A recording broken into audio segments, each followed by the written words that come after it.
Summer's here, and Nordstrom has everything you need for your best dress season ever. From beach days and weddings to weekend getaways and your everyday wardrobe. Discover stylish options under $100 from tons of your favorite brands like Mango, Skims, Princess Polly, and Madewell. It's easy, too, with free shipping and free returns, in-store order pickup, and more. Shop today in stores, online at Nordstrom.com, or download the Nordstrom app.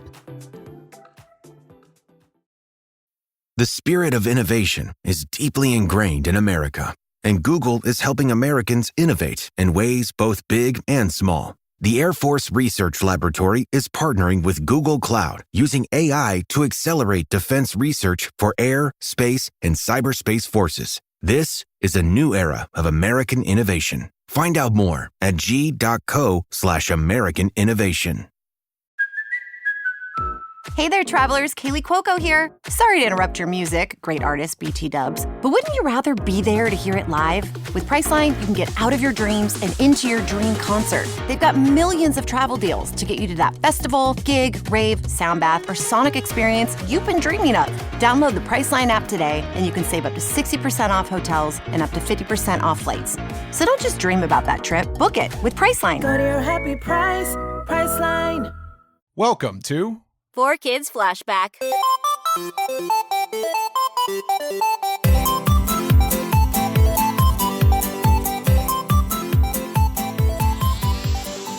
Hello, welcome to 4Kids Flashback, episode number 9,450. I don't know numbers. We've done a lot of episodes. Hi, Steve. Hey. And this is not our normal intro. No, hi, I'm Tara Sands, joined by Steve Yurko. Feels like we've done a lot of episodes, Steve. We have, yeah. I don't know the exact number off the top of my head, but what are we? Yeah, I mean, my goal, so I say that because my goal in starting this was like, I want to just talk to as many people as I can who have worked at 4Kids. And my goal was always around 100 episodes. And I think we're probably going to be in the 80s by the time this one comes out. Yeah, that sounds about right, because that was going to be my guess. Yeah. So I'm all that to say, like, at some point, I do feel like we have told this story of 4Kids, and we'll want to leave you guys alone. Who are the fans or the people? Yeah, the fans, our stalkers now. But the cool thing about this is, and I'm saying this now just to like put this in your brains because this might be one of our later episodes, is that we can always, if someone comes forward and is like, I have a 4Kids story to share, we can always jump in the booth and record an episode with them. Yeah. So while we probably will be saying like, not goodbye, but like see you later at some point soon, know that, you know, if you're in touch, if you're someone who worked at 4Kids or you're in touch with someone that worked at 4Kids, get them in touch with us. 4kidsflashback@gmail.com and we'll make it happen. Yeah, the door is never closed on this. I just think we have covered a lot and a lot more things than I expected too. But yeah, we're reaching that point. But like, you know, if it turns out that someone has a whole vault of tapes with with these broadcast episodes that we're missing, you bet your ass we'll get in front of a microphone and talk about it. It's a living podcast. It can be updated at any time. And someone was like, "Oh, you're ending," and I was like, "Well, no, it's not a sad thing. Like there was always a finite amount of episodes because, you know, once the story gets told, like, and I like the tangents we've gone on. I like the authors and the doctor and the people. Yeah. I think always open to doing episodes like that if someone had if there's a interesting contribution to be made. Yeah, so all that to say, we will pause at some point soon, but we're never far from our microphones. No. So our guest is in the Zoom waiting room. Today we're going to be talking with Kevin Kolack, a voice actor from 4Kids. Steve, did you look at the bio? Take a look at those creds. All right. About the no traffic light town. Yes, that was going to be yes. So I don't want to spoil too much. Sorry. It's going to be a whole episode about that. 4kidsflashback.com, patreon.com/4kidsflashback. We will be right back with Kevin Kolack. No, I think it's colic, but that rhymed better. All right, see you soon.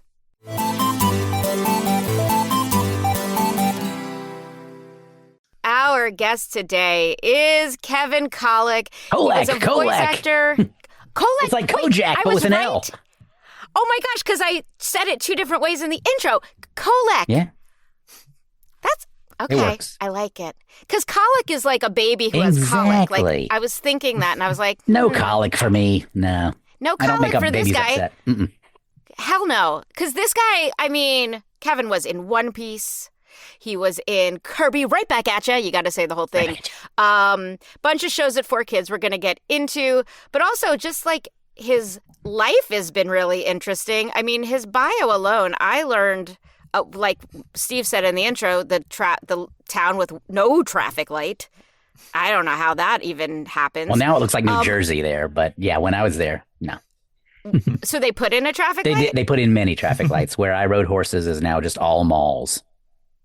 Oh, that was a long time ago now. We're getting old. But you were a New York City cab driver. Well, and that I could do I mean, when you move to New York as an actor, what else are you going to do?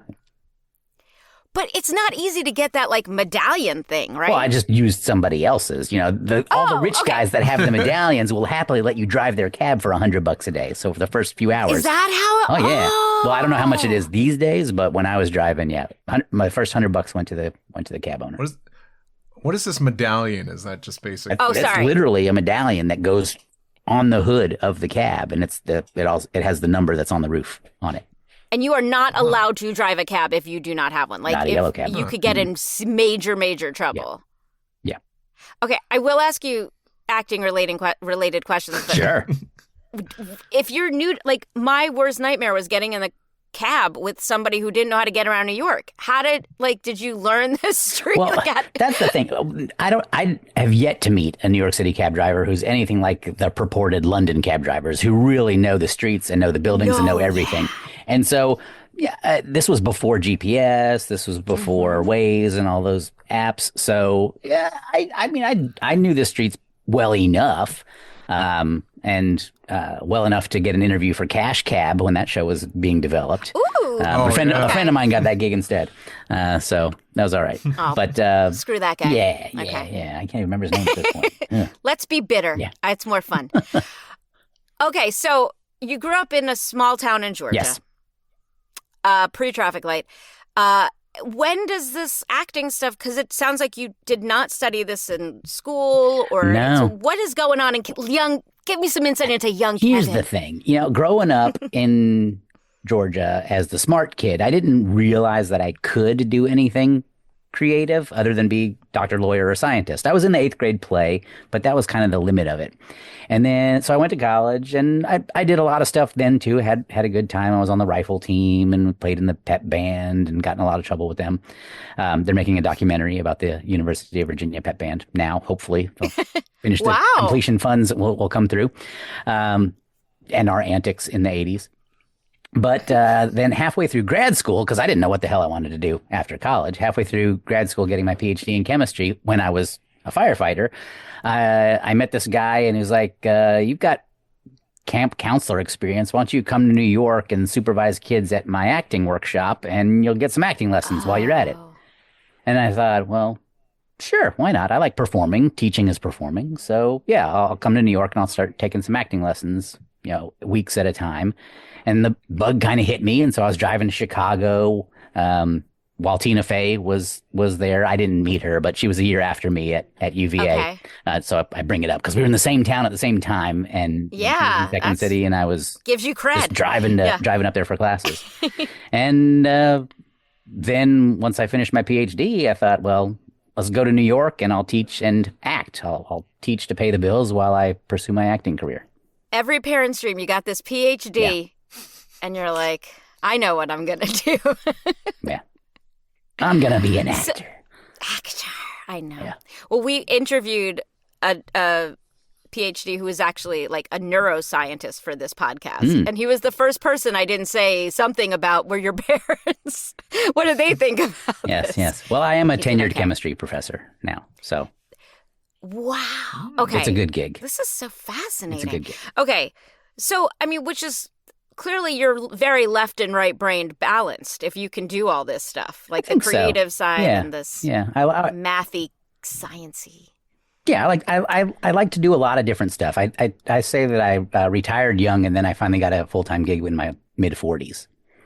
So then I could have a family and health insurance, and it's been okay. But I still do indoor skydiving, which I really love. I flew helicopters for a while because I thought that was awesome. And oh my God, yeah. You've had like 17 lives. This is so fascinating. Yeah, okay, do you remember what your first audition in general was in New York? Oof. Probably student films. When I first moved to New York, I was staying on the couch of a friend of my grandmother's out on Long Island. And that's comfortable. Both my grandmother and the person whose couch I was on have since passed. So, but it's been a long time. I moved. Well, I was gonna say this was a while ago. January 1 of '98. I packed my pickup truck from Indiana and drove to the big city and crashed on my grandma's friend's couch. Oh. And so it was probably a student film. It wasn't Andy Samberg's student film, but I was in his student film. It wasn't my first audition, but it was definitely one of my early ones. Was his student film, his senior thesis. How was it? Was it any good? I think it was fun. I mean, I played a rapping Hitler, so not remotely politically correct, but I can say that Andy Samberg then and Andy Samberg now, at least in all of the projects that I've seen him in, just that's Andy Samberg for you. Yeah, like that is. Who else could get away with that? Like that to me, like he probably did it and wrote it, and you probably did it in such a way that it worked. Yeah, I mean, I think so. It's probably still out on the internet somewhere. That's amazing. So you're going to these auditions, pounding the pavement as we all did. Yeah, I mean, just and I always have to remind people, like we had cassette tapes with our demos. Absolutely. We're mailing them out all the time and going black and white headshots. Yeah. They weren't even color. Nope. A while before color photography was invented. Yeah, I remember when headshots were in black and white. I had to draw my headshot. I don't know about you. It was a pen. It was a pencil and ink charcoal thing. I can't draw for crap. No, me either. Luckily, Steve can. But so when does the 4Kids audition come up in this timeline? Relatively early. It had to be 99 or 2000. So pretty early on. And I do remember the 4Kids audition because I've given talks on how to audition to kids and adults and other people starting out in the biz. And it was always a story that I told because I went in and they said, that was great. Do you have another version of the character that you'd like to do? And I said, yes. And so I did that. And then they said, that's great. Would you like to do another version of the character? And I said, yes. And that went on 7 times. And after the 7th time, they said, okay, that's enough. We're going to send these to Japan and they'll make the decision. And they chose the 7th one. And so my story always is to kids, what if I had stopped at 6? What if I had said, nah, I'm good at 6? You know? What show was that for? That was Kirby Right Back at You. That was Kirby. Yeah. But I don't think that was the first time I had auditioned for 4Kids, but possibly. That is a great story. I mean, I wonder, too, who was directing that audition. It could have been Andrew Rannells, who directed a lot of the episodes. Absolutely. Could have been. I love that they knew to ask you. They must have sensed something in you that you had possession of all these personalities inside your brain. Yeah, well, they may have listened to the demo, maybe. So you had a demo already at this point. And I think I might have been repped at that point by special artists who had a load of celebrities and then me. And then they folded their VO New York office, and I had managers thereafter, but never an agent like that. So yeah, well, that's okay. So that's very cool to know that they ran you through your paces, and that is such a good lesson. Like, and it's a great lesson also to always say yes. Yes. Like I remember even in that booth that day when they're like, "Hey, do you want to try this weird shaped thing?" And I was like, "Yeah, I do." I don't know if I can do it. Yeah.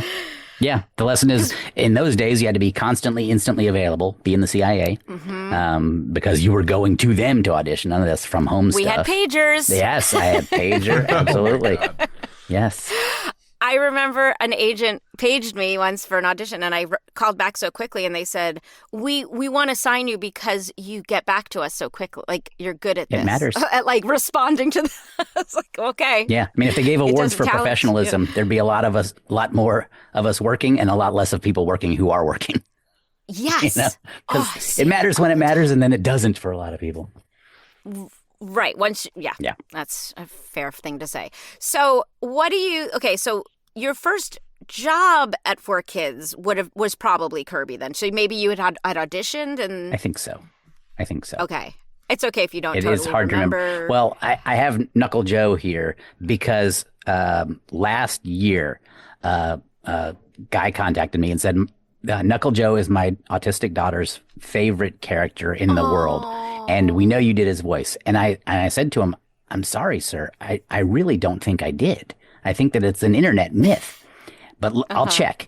And so I looked into it, and certainly some of the lines that he does are not me because it was Michael Hagney. And then when Michael Hagney left, they, like, for 4 or 5 episodes that Knuckle Joe had a line or two. And so they're like, Kevin, you do it. So I did. This is so 4Kids. Yeah. It's like, you're here, do this. This is how this happens. So, the whole not remembering thing of stuff that happened 26 years ago, it's real, man. Well, and we didn't even, so we talk about this a lot, like we didn't think to take notes on this stuff or that anyone would care. 4Kids didn't necessarily keep notes or credit appropriately. So we're just trying to I'm glad you said that because we're really trying to piece a lot of that together. So then which was the role that you did 7 takes for? Because you played a few roles. That was Tokkori. The Tokkori. Tokkori. Yep, the first character seen on the screen in the episode 1 of Right Back at You. Oh. Yeah. Now, were you actually Cappy also? Because IMDb thinks you were, but they could be wrong. I mean, I certainly voiced various Cappies. Here, you're that guy, in the crowd. You're that guy in the crowd. So it's entirely possible. Yeah. I certainly did some of the Cappies, but if there's one in particular, I was a fish. I know that. I know he has a name. I don't remember it. We have such weird jobs. Yeah. You might have been a Cappy fish. I mean, it's entirely possible. Yes. Let's go with that.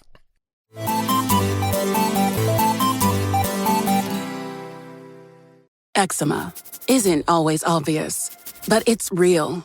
And so is the relief from Ebglyss. After an initial dosing phase of 16 weeks, about 4 in 10 people taking Ebglyss achieved itch relief and clear or almost clear skin. And most of those people maintain skin that's still more clear at 1 year with monthly dosing. Ebglyss, lebrikizumab LBKZ, a 250 milligram per 2 milliliter injection, is a prescription medicine used to treat adults and children 12 years of age and older who weigh at least 88 pounds or 40 kilograms with moderate to severe eczema, also called atopic dermatitis, that is not well controlled with prescription therapies used on the skin or topicals, or who cannot use topical therapies. Ebglyss can be used with or without topical corticosteroids. Don't use if you're allergic to Ebglyss. Allergic reactions can occur that can be severe. Eye problems can occur. Tell your doctor if you have new or worsening eye problems. You should not receive a live vaccine when treated with Ebglyss. Before starting Ebglyss, tell your doctor if you have a parasitic infection. Searching for real relief? Ask your doctor about Ebglyss and visit ebglyss.lilly.com or call 1-800-LILY-RX or 1-800-545-5979. This episode is brought to you by Amazon Prime. From streaming to shopping, Prime helps you get more out of your passions. So whether you're a fan of true crime or prefer a nail-biting novel from time to time, with services like Prime Video, Amazon Music, and fast free delivery, Prime makes it easy to get more out of whatever you're into or getting into. Visit Amazon.com/Prime to learn more. Lowe's knows that no matter your paint or stain project, saving is at the top of your to-do list. Save now with buy one, get one half off select paints, stains, and primers from top brands like Valspar, HGTV Home by Sherwin-Williams, and Cabot via Visa gift card rebate. Find more Memorial Day deals now at Lowe's. We help, you save. Selection varies by location. While supplies last, discount taken at time of purchase. See sales associate for details. Offer valid 5/15 through 5/28. So did you know Kirby wasn't traditional anime, but were you familiar with this kind of stuff or dubbing in general, or is this your first job where you had to match lip flap? Yeah, no, it definitely was the first one where I needed to match lip flap. I'd done puppeteering before, so I had certainly matched my own hand flap and was used to that. But no, it was new to me. I did a Reddit AMA a few years ago where they were asking, so what was it like? I'm like, dude, we would go in, and if the thing had, if we had tape, we had to match the lip flap because they didn't want to redraw it, and otherwise we never saw anybody. I never met Tara. I never met, that's just the way it was. I know, and I wish it was a better story for so many, because I know the fans want to hear this great thing about our camaraderie in the booth, and I'm like, oh no, we just it's just one at a time. No, the times I was ever in a booth with somebody, I could count on one hand, and certainly never at 4Kids. Yeah, I mean, Ninja Turtles was the one show where we did get to work together. Oh, okay. I don't know if you had the opportunity to work on that, but that was the only time for me. No, I did the toy commercials for Ninja Turtles, different company. I was, but not. So was that because of 4Kids, or was that independent, just random? Just totally random. One of those auditions, I'm trying to remember if it was Turtles or not, but they had 20 of us audition, and then stick around, stay after your audition if you can, and they chose on the spot, and we recorded the spot that day. That was a really weird one. Yeah, that's unusual. Yeah. Steve, you remember this commercial? I mean, I was gonna point it out. I'm sure, just in case no one remembered, but I distinctly remember hearing you in the toy commercials. Yeah. And I don't think, and I was just curious if there was the relation between that and 4Kids, but no, that's the wacky world of VO sometimes. Yeah. And that's why I think Kirby could have done a whole lot better, is if they had merchandised it better. Now, my son's in 6th grade, and he and his friends just can't talk about anything else but 4Kids stuff. Well, they talk about a whole lot of other stuff, but when they talk to me, that's all they're interested in is 4Kids stuff. Isn't it crazy? Yeah, it's 10 and 11 bananas. years. So Steve was one of the kids who grew up watching this stuff, and he had a good ear. So Steve, when you heard that Ninja Turtles commercial, did you have the kind of ear where you were like, that sounds like the character from Kirby? Or was it not that advanced? I think it predated One Piece, I think. So when the One Piece episode started coming out, I was like, I think I remember hearing this voice before. So yeah, that's how I operate too. But it's so I crazy. remember that. Yeah. Because Kevin, you and I didn't understand how big I think this fan base was. No. And that it's still big. It's crazy. Have you ever done a convention or anything like that? A signing? I have friends that a friend that was on The Walking Dead, and so she goes to the cons, and I think you do, right? That's why I'm always asking if you're open to it, because the people out there want to sometimes know. If people want to see me, I'm honored and I'm happy to do so. The guy last year with his daughter was like, would you mind talking to her on her birthday? We'll pay you. And I'm like, Aw. Just let's have a Zoom session and I'll talk to her. I don't need to make her a cameo. Just let's chat. I'm honored and happy to express my enthusiasm for the business. We meet the kindest people. We're very, very lucky that this job we had 25 years ago allows us to do that. Absolutely. And to touch people. Okay, well, we have to get into Steve's favorite show, One Piece. Okay. Of course. Do you have any recollection of auditioning for that show? I suspect that it was another one of those, hey, do you have an idea for this guy? Do you have another one? Do you have another one? I know some random characters on the show that I wouldn't remember yay or nay one way or the other. I know I was a Usopp's There were a lot pirate. of dudes. So I definitely was one of Usopp's band of married children pirates. And so the fact that I remember it is good. But I'm sure I did others, just random incidentals here and there. I did 100 episodes of Kirby and One Piece, maybe a dozen at most, I want to say. So the memories are faded. Well, then, this can answer the question here, because everyone on the internet has you credited as Mr. 2, Bon Clay. Yeah. I vaguely know that I did either Mr. 2 or Mr. 3. Okay, we'll get some sound bites. Yes, Steve, I'll actually, happily can you listen pull and some say, sound bites for us? And then we can confirm it Yeah, if you don't mind me doing it. Yeah, go for it. Don't mind me. Okay, thank you. Well, and that's the thing. Some of those characters were multiple people. So if you go to like Pokemon Chronicles or one of those sites has extensive clips, and I know that I've seen some on there that they say are me that aren't, and others that say that they're other people when they're me. So I've accidentally made my side job trying to correct these things. And it is a rabbit hole I should have never gone down. But once I started, now I'm kind of obsessed with getting it right because I didn't realize how many people cared about it being right. Yeah. Well, noble endeavor. Thank you. I guess. I mean, well, you know what it was? I was going to conventions and people would try to have me sign something. And I felt wrong about signing something that wasn't. Yeah. And I was like, I don't want you to pay for this if it's not, so I kind of set off on this. Oh, Steve, you put something in the chat. So we're going to have Kevin listen to this and then maybe we can get confirmation. I can't go on without my tutu. My swan lake ruined because one of you clumsies knocked it overboard. Now go get it.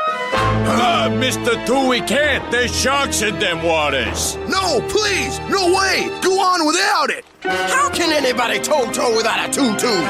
Mr. Two, we don't know a pie to do from doo-doo anyways. That's not me. All right. Well, now we've confirmed it. Okay. I don't know which one of them I did or when, but that's not me. I'll see if I'll find the Mr. 3 clip just in case. Yeah. So I love that we got confirmation because now we can start updating this stuff and probably find out that you did 10 other roles that we didn't know you did. Now I wonder who that is. It doesn't sound like me. I don't think so. So do you remember who the directors were that you usually worked with? I mean, Andrew must have been Andrew the was one. major for Kirby, and I remember when he auditioned for Book of Mormon. Oh, you remember talking to him? Oh yeah, about it? absolutely. Oh wow. Then Darren Dunstan was he was there forever. I remember. And did you mostly work with Darren on Chaotic? Yes. Or okay. Yes. That makes sense. That adds up. And then Joe, the engineer, was there for everything, and Joe Hollywood. I think he's still there. He is. Yeah. Okay, Steve has put another clip in the chat. This is exciting. Let's see what this one. Burning candles without me, the wax wonder? Huh? Good evening, ladies and germs. Just flew in, I did, yes, sir. And boy, are my arms tired. Now, try this one. How do you find a rabbit who's lost? You make a noise just like a carrot. You can't tell a joke to save your life.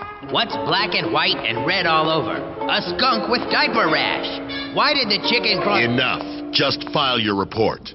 Straw Hat's crew? Crocodile, you know that it's raining cats and dogs? I just stepped in a really big poodle. What fruit is a key going potty? A kiwi.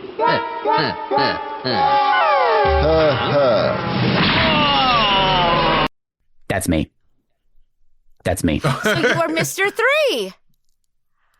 I love this. So I'm going to copy these clips and I'm going to try to insert them if I can do that kind of match. So that was Mr. 3, Steve, that you put in? Yeah, that's totally me. Yes.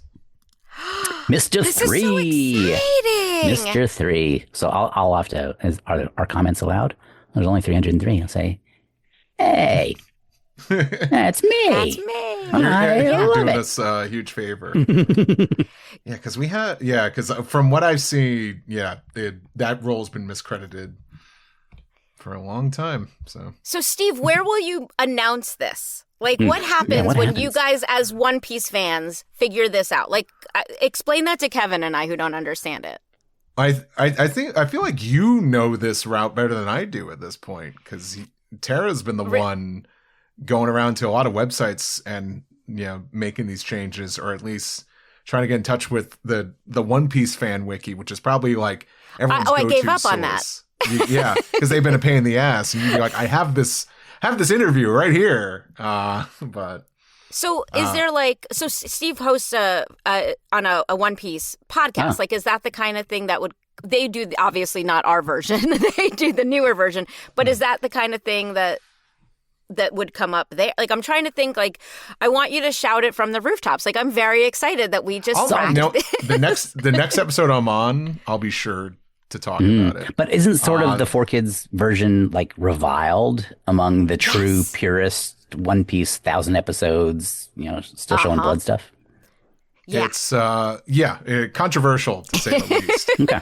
But I'll shout out to there's been like a YouTube video that really kind of recently talked about it. It's like it was warts and all, but it was overall kind of just analyzing. It's like how faithful is this adaptation? It was more positive than that's most, nice. Places on the internet would have you think. That's nice. It's a video called "What If 4Kids Still Adapted One Piece." I think as fans aged, like Steve, they understood why they had to make those changes, and that the option was either not see One Piece at all, or see it like this. Right. And I think as they've become adults, they're like, okay, well, at least we had something, even if it wasn't. And for you guys in the cast as well, it's like you're working actors, and this is another gig, and a lot of you did not know what was going on here, but at the end of the day, you show up for the job and do what's asked of you. And exactly. Do it to the best of your abilities. Yeah, on the AMA, a lot of them were like, did you have any input on what was happening? I'm like, dude, they put the lines in front of me and I said them. Japan and 4Kids, whatever was going on between them, Japan approved everything as far as I was told. So it wasn't like 4Kids was trying to destroy their property. It was, they were making it for Saturday morning kids show.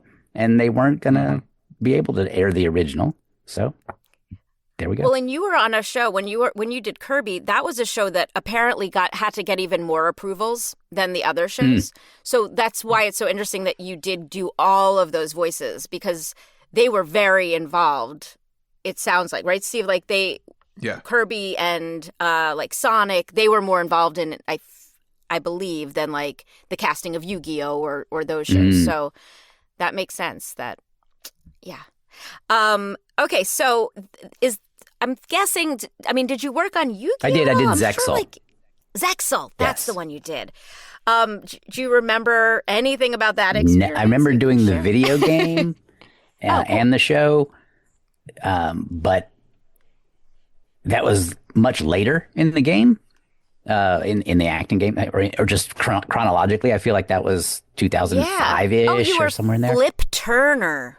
What a name. Yes. Now that you say the character's name, I remember he was a little bitty, short, glasses-wearing dude with brown hair. Yeah.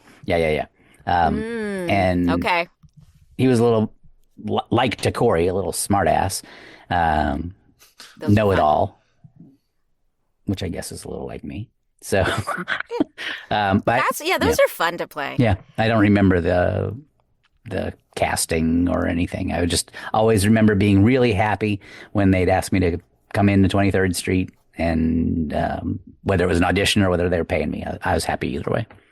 Yeah, listen, we were all just working actors.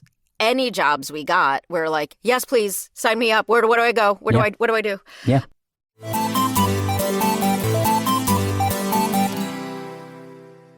Does it ever feel like you're a marketing professional just speaking into the void? Well, with LinkedIn ads, you can know you're reaching the right decision makers. You can even target buyers by job title, industry, company, seniority, skills. Wait, did I say job title yet?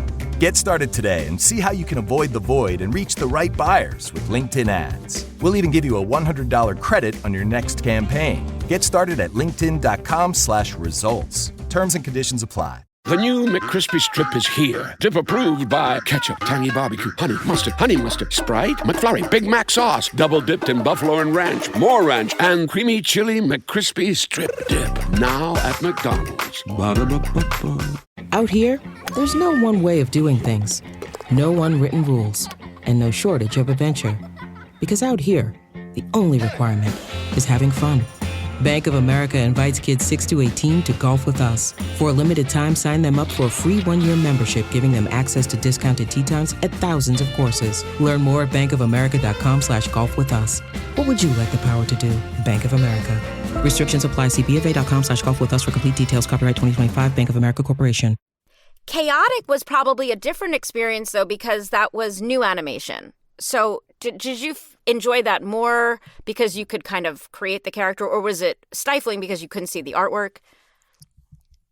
I didn't mind it either way, to be honest. If I was going to picture, that was great. There were certainly times when we didn't have picture for Kirby, when there wasn't any reason really not to. And I'm sure when we were doing Chaotic that there were times when we had animation and not times when we didn't. So I don't really remember it being particularly different Interesting. than the early ones. I don't think I ever recorded Kirby without picture, so that's so interesting to me. I wonder what the circumstances would have even been for that. I think when they had to redraw stuff. Like once in a while they had to actually, The rotoscope? Or just pickups. I know that at one point I was recording before they had redrawn it. Like there was still some guns or something in there. And we were recording pre the painting it out. I don't know. That makes more sense then. Okay. Yeah, I guess. Yeah, I don't remember that, but it could have been pickups too, crowd scenes. Just come in here and just say these couple lines. We need them for stuff. Yeah. I mean, I always talk, and I'm sure you talk about this when you teach kids and stuff. This stuff helped my cold reading skills. Oh yeah. To know, and it was amazing. Well, also job interviews. When I went in to start interviewing for full-time college gigs, it's like I used to do 8 auditions a day. This is nothing. You guys aren't rattling me. So yeah. Did you also do some stand-up? I did a year of stand-up and found it terrifying. But it was when Jen Gaffigan was starting and Dave Attell and those guys. So that was kind of the generation, and I could see who was really good. And I was not. Plus, I went on. I'm sure you were better than you think, but still, it's good to understand that. Yeah. I went on before Tony Rock, Chris's brother, one night, and that was enough for me. One show in a night, and he was going to go do 3 more at 3 different places, right. And that's what it takes to really hone your chops and be good at stand up. And I didn't love it enough to keep doing it. Yeah, it's a lifestyle. It's not just being good at it. It's understanding that lifestyle. And I really admire stand-ups, writers. I've had friends. A friend of mine wrote for John Oliver, and so she's got Peabody's on her wall. And the skill that it takes to be a writer, the skill it takes to be a stand-up, I admire it. They are not skills that I am adept at. Yeah, I mean, there was a lot of overlap, though, and I'm sure you saw this because you were I was doing commercials at the time, too, between that stand-up world and commercial world. Like, I would see Ed Helms at a commercial audition. Yeah, I mean, like, those worlds, I loved that about that time in New York. Like, those days when you said we'd just go to 8 auditions. We'd go, mostly in the Flatiron District, and then if 4Kids called, we could jump over there. Like, I don't think it happens like that anymore. I don't think so. It's a different world. Sit in our home studios and talk. Yep. Oh, I miss it. Yeah, just talking to people in the waiting room that you got to know over the years because you were always auditioning for the same thing. And it was always very friendly, which was nice. It wasn't like, oh, you're going to get this job and then I'm not. It's like one of us is going to get it. And whoever it is, it's going to be whoever the Japanese person who doesn't speak English likes the sound of your voice, and we have no control. Yeah. Well, and that's what we keep coming back to with this, the whole 4Kids thing. Like, the environment there was so nice. Like, we enjoyed going to work. Like, we have things that we obviously complain about in retrospect, being on Pokémon and rates and blah, blah, blah, blah, blah. But overall, what a wonderfully creative place all under one roof. Like, you could see the music department down the hall. You could see the artists rotoscoping or whatever it was. Like, and fewer over the years, which was so disappointing to see cost-cutting measures. Yeah. So I had moved. So can you tell us a little bit about what it felt like? Because, you went from working in this booming studio with everything happening to less and less happening there. Yeah. Yeah. Yeah. And they're still there. I haven't been there in years and years and years. Or somebody's still there. I guess Konami now. Yeah, right? Yeah. But everyone's a backseat driver. But it's like, why aren't there Kirby plushies? We could have run this show a whole lot longer? Or why, Yeah. What are you guys doing? Why are the video games just on certain platforms? And now, of course, they're everywhere. But right. And we're finding out that the licensing department was frustrated because they couldn't get the toys on the shelves in time, and it would affect ratings and things like that. And it's just, today everything is streamlined so much differently. Like Pokemon had the same problem. They couldn't get the toys out in time, but luckily the show somehow just took off without it. Yeah. It was just disappointing to see the fewer and fewer people there and less noise in the office. Just, you didn't have to walk through as much hubbub in the later years. So, it's a little sad. Now you have a nice microphone, so does that mean you're still doing some voiceover work? When it comes along, I do it. Honestly, my son has done more gigs than me lately from home. So, do you coach him? Do you help him out? Absolutely. The clients have loved having an engineer sitting there to record for them rather than relying entirely on the remote folks. So it's been cute. And his bank account is good. He bought his own VR headset with a voiceover gig. So, yeah. Oh, that's awesome. A new generation of talkers. Right on. Oh, but yeah, I'll do it when it comes along. But yeah, for 15 years, almost to the day, auditioning was my full-time job, and I taught to make enough money to pay the rent, barely sometimes. And then I wanted to have a family, and I fell a little bit out of love with the industry overall, just because I thought, well, if George Clooney and Brad Pitt and Oprah and Tom Hanks and all these superstars can't stop our world from going to shit, what am I going to do? Because I was in acting, honestly, to win an Oscar, go up there, and for my acceptance speech, I was going to sing "Row, Row, Row Your Boat," set a world record for the largest number of people doing "Row, Row, Row Your Boat" at once. Oh. And then the world would come together and kumbaya and hallelujah. Yeah. And you had philanthropic aspirations through acting. Yeah. Yeah. And that didn't happen. So I had close people, Andrew Rannells, go on and do great, great, great things, and amen to them. But you're teaching. But I wanted health insurance.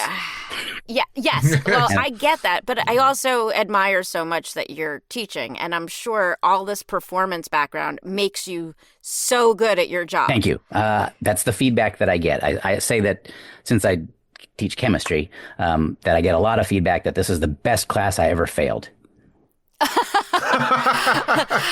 I mean, I feel like if I had a fun, good chemistry teacher, maybe my life would I'm sure have changed people's lives in two very different ways. I mean, like this little girl that you spoke to on her birthday, when we were doing these jobs, like what an unintended, amazing side effect. Really? Yeah. A quarter of a century later. Yeah, and it's so amazing. And also now through teaching, like I love that you've kind of lived all these lives. And Me too. Maybe one day you'll fly someone in a helicopter and change their life. Maybe. How often are you flying a helicopter? That I don't do anymore. Okay, good. The indoor skydiving is what I'm really doing a lot of lately. Where do you, it has to be such a big space. It's not that big. It's relatively big. Is it like in the tunnel thing? Yeah, a vertical wind tunnel. Yeah, which they didn't used to have in the area. So I started doing it in 1998 when I was acting. I was one of the company's first customers, but they were just in Florida. And then they opened one in New Hampshire. So I occasionally would drive many hours to go to that one. And then they built one across the street from my allergist in Long Island City. And I saw the building going up and I'm like, yes! And so I was going and paying them a lot of money. And they said, well, we have STEM classes. If you teach for us, you can fly for free. Oh, and I said, that's awesome. What's the downside? That is so cool. So I teach indoor skydiving, the science of it, to little kids. And then the younger, stronger people can teach them to actually, in the wind tunnel, how to do it. I give them hand signals and stuff from outside. Yeah. That's amazing. That's so cool. Yeah. So, okay, now you said just to sum up, you said your son and his friends have questions about this. What kind of stuff do they want to know? The same kind of things, what was it like? And did you have picture? Did you not have picture? And the same questions that any of the the older fans have. It's just strange to me that that they're still popular and that the 4Kids version is popular because they're all watching the One Piece that's not the 4Kids version. Right. But they know of the 4Kids version enough to be really happy. One of my son's friends, he was just in a play, and older kid, I think she was maybe a junior in high school, said that she wanted to adopt me because I had done one of Usopp's pirates. Oh, I mean, who knew that was going to give you street cred? Seriously. Right? Yeah. That makes me, and I mean, again, we talk about how cool it is that kids can watch anime now and not get teased for it. And what a long way this whole thing has come. Yeah. Yeah. It's mainstream now. It's nuts. Yeah. Did you save anything cool from those days? I wish I had. guarantee, and I know exactly where they are. I have some scripts.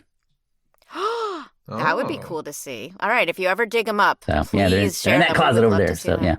yeah. I can't believe you got to keep a script. I always had to leave it there. So I'm impressed that you maybe had the foresight to take one. I certainly would have any audition scripts that I had. That would be fun to see. That would be really fun to see. Yeah, occasionally I grabbed one with time codes and stuff like that just to show people that were curious, what was it like?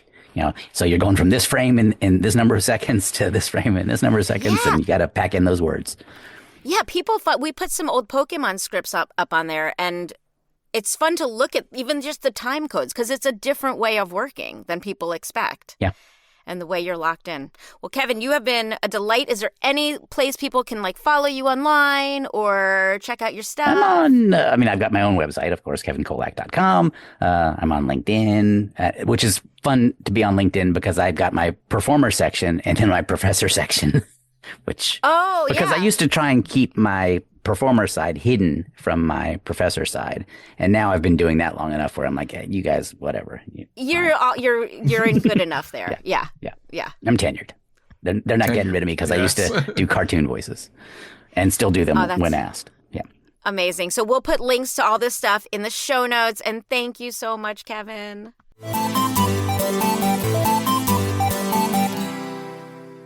There he is. There he goes. Kevin. Thank you, Kevin. Whose name I said wrong. But you said right the first time. Well, I did when I was trying to make a rhyme when I thought was wrong. But you were right. And that's Kolack. the best kind of... Kolack. Yeah. You were right the first time, which is the best kind of right. I guess. I don't know. I just, I always want to say, I just assumed it was that, and I should never, because you make an ass out of you and me. Mm-hmm. And I did. I did it. So, Steve, we got a mystery solved. Always happy to do that. And hopefully people will be thankful for us. Yes. But yeah, because I think the Mr. 3 character, I'd seen so many different credits and I was just like, no, it's not them. Like, I think I'd seen Mr. 3 at one point, be like, yeah, that's Mark Thompson. I'm like, no, that's not Mark Thompson. I don't know who, but I was so excited. But now the mystery of who the hell played Mr. 2 will live on. So I will send that clip to a few people. Mm-hmm. And we'll try to get that one figured Probably, out. You know who I'm talking about. Chris Collet? Chris Collet, yeah. Chris Collet might know. Darren might know, so I'll send it around. I'll do the rounds with that. Yeah. Now we gotta learn that. Mm-hmm. But on the topic of remembering roles and being uncredited, my short stint doing voice acting. The second session I ever went into for One Piece, I thought this might be the only chance. For fishboning? Yeah, for fishboning. Okay. This might be the one chance I ever get doing this. So I wrote down on my phone, which came with a stylus at the time. I guess I could have just typed it out. But I have a note and I wrote down every single bit I did in that session. Oh my God. And I did it a second time when I was asked back, but then I think I forgot to save it. So you took notes just to, that's awesome. But it's such, with such coveted roles like Blue Jam Pirate 501c, Random Man 502d, Satan Worshipper 509I, Snail. That's got to be 510A. Yeah. And you did a lot of stuff. Yeah. And then there was Fishbone. There'd be like one, like a few. One react or, yeah. Yeah. I remember the Saint Worshipper having like a long line there. Fishbone in. That's when I read for Fishbone in. And then Bird 513D. And that was probably just like a little like, that's like all it was. So that's amazing. Yeah, I keep notes. Like my phone notes look like that all the time. It's just like bystander 3, because I'm like, you know what? I just want to be able to answer people's questions, and now I realize that I need to take that for sure. Yeah, yeah. The one thing is just sometimes they might recast you a bit. I think like one. Well, that's what one voice I did one time. I think they had someone else come in and redo it, which is fine. Yeah. Sometimes for those small roles, they'll just have a bunch of people do it, and then at the end they'll just be like, because they want to make sure it's far enough away from the other line you did or sounds different enough. So I try not to, unless it's a big role, I don't assume they kept me in it. But even then, I mean, we've all been replaced. I had the hindsight to say, because, you guys went in court, it's like, okay, it's another job. It's like, who's going to care about this in 20 years? I went in knowing like this is One Piece and I care too much, so I'm gonna keep track of this. Not that I'm gonna go on wikis and put my name there. It's more like it's like this is just like so I remember, because I'm gonna forget. Yeah. I'm impressed that you did. Like I wish I had. I mean, that story about how he replaced Michael Hagney on Kirby is so funny too, because that's like, and I was trying to think of why, because my guess is that Michael Hagney was writing Kirby and he was really hands-on at the beginning, so they gave him a role. But then he was probably writing from home, and he was like, I'm not coming into the city to do. But again, how 4Kids that this guy just picked up another role. And no one gives... Yeah, no. I don't know. With today's climate, it's kind of with kind of like not knowing the context of, how come this person didn't come back? Right. Today, it's a much bigger deal because, and also as an actor, we want to, I mean, there's some stuff going on Twitter that I know Steve's alluding to without getting, right? Yeah. Look it up. So recast. Yeah. I mean, recasts are a different issue now because, again, we have more information. And also, so I'll just put my 2 cents in. If I am offered a role that someone else has played before, I ask, can I just know the reason for it? Because if they're holding out for a better contract or a fair contract, like with AI protections or something, or maybe they're asking for $7 billion and they're never going to get, like, we just kind of want to know the reason why. Right. Because sometimes it's as simple as they moved. Sometimes it's as simple as, they don't want to do it anymore. They're a chemistry teacher now. You know what I mean? Like, so there's some very innocent reasons why it happens. And then there's some reasons where you're like, you know what? I'm going to stand back and not audition for this until a strike is over or until so it's been an interesting week in that sense. And I don't like the fighting. Like, I'm like Kevin, like when he said, I just want to win an award and sing Kumbaya. Like, that's always how I feel. I'm like, I'm not averse to having these difficult conversations about the industry, but I mean, we're supposed to all be doing jobs we love, and wouldn't it be cool if we could just enjoy them or at least, live happily ever after? Or at least, doing jobs where, we're protected. Yeah. And I will say, so this individual posted about getting, replacing someone in a game. I don't know what kind of information he had. Our video game strike is not very well publicized, unfortunately. So this could have been a very innocent thing that happened. And now, so again, until you know all sides of a story, it's really hard to pass judgment. Unfortunately, people in are general, tense right now. I think that's maybe a good way of going about things. Man, what's on your shirt today, Steve? I'm repping a shirt I got at MagFest this year. Oh, it's a Sonic shirt. It's a style of it. They do a different theme every year. This year was like a Sonic kind of theme. My favorite con ever. Shout out to MagFest. I love MagFest. Yeah. Aw. So yeah, Steve and I also post on our Instagrams if we're going to be at conventions. So please check Steve is at Steve Yurko. Yeah. YURKO. Very easy to find. Easy. I'm Tara Sands VO. Because, that's what Tara Sands VO. Tara Sands VO. Tara Sands VO. Tara Sands VO. Yurko you can, VO, if I ever change careers. Yeah. Fishboning. Yurko, and off the tongue. No. No, it doesn't work. On that note, thank you for listening. Please subscribe, rate, and review if you can. We appreciate that. Tell your friends. Tell everyone you know. Shout it from the friggin' rooftops. Listen to 4Kids Flashback because they rule. I got nothing. Yeah. I'm saying they're like on Spotify, YouTube, Apple Podcasts, even just our website. It's so easy to find us. So easy. So easy. Oh my God, you guys, we will. Catch you next time. 4Kids Flashback is a production of Maji Media, hosted by Tara Sands and Steve Yurko. Producers are Zach Logan, Tara Sands, and Steve Yurko. For more information, go to 4kidsflashback.com. That is the number 4. And if you worked at 4Kids and have a story you want to share, please email us at 4kidsflashback@gmail.com. You can find us on social media at 4Kids Flashback, and to listen early and ad-free, head to patreon.com/4kidsflashback.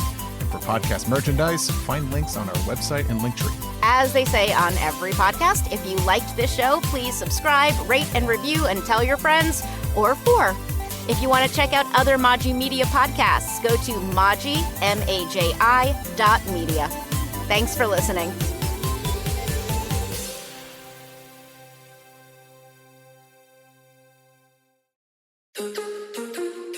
Hi, it's Ashley and Jess with Wellness Reality Check. We are 2 health practitioners, moms, and best friends trying to navigate the world of holistic health in a balanced, productive way that brings health to our lives instead of dogmatic extremes.